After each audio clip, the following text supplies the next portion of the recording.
ئەگەر ئەو بیبەرە تیژە نەخۆن ناتوانن تفەنگیش تاقی بکەنەوە.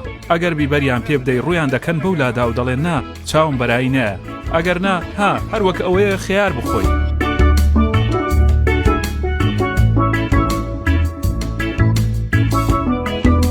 ساڵ 12 مانگ بیبەر دەخۆن، دەڵێن کە بۆ زۆربەی نەخۆشیەکان باشە.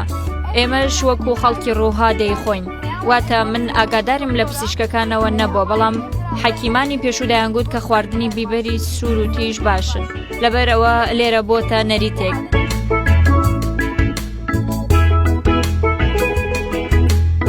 بیبەر سمبولی ئێمەیە، بێ بیبەر نابێ.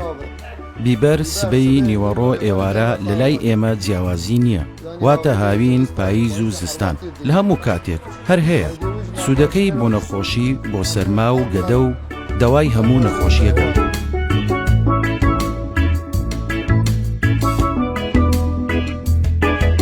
ئەوانەی ئێمە کە 9 ساڵانەشن هەمویان بیبەری تیژ دەخۆن، بەهێز و پتەون و وەک شێر کار دەکەن، هەر نازانن ماندوو بوون چییە، کاری خۆیان دەکەن و بیبەریش دوژمنی شەکرەیە.